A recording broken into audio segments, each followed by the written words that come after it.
اللہ کے نبی نے بتایا تھا کہ جو اذان اور اقامت، جو ہی اذان ہوتی ہے اور نماز کھڑی ہونے کے دوران یہ 10-15 منٹ کا وقفہ ہوتا ہے، آپ نے فرمایا تھا جس کا مفہوم یہ کہ جو اس کے دوران یہ دعا پڑھ لے گا، اللہم انی اسألک العفو والعافیہ فی الدنیا والآخرہ، جو 3 دفعہ اس دعا کو پڑھ لے گا اذان اور اقامت کے درمیان، اس کو 4 اللہ انعام دیں گے۔ پہلا انعام اس کو یہ ملے گا کہ اللہ تبارک و تعالیٰ اسے ایسی بیماری نہیں لگنے دے گا جس بیماری کی وجہ سے موت آ جائے، یعنی خطرناک بیماری سے اللہ اس کی حفاظت فرمائیں گے، نمبر 1۔ نمبر 2، اللہ تبارک و تعالیٰ اس کو تنہائی کے گناہ سے بچائیں گے، کیونکہ گناہ سارے کرتے ہیں آدمی تنہائی میں، اللہ تنہائی میں اس کی حفاظت فرمائیں گے۔ اور نمبر 3، اللہ دنیا کے ظالم لوگوں سے اس کا واسطہ ہی نہیں پڑے گا، ظالموں کو اس سے دور ہی رکھیں گے۔ اور نمبر 4،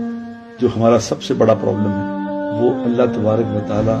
اس کو بغیر محنت کے آسان روزی عطا فرمائیں گے۔ جو یہ دعا،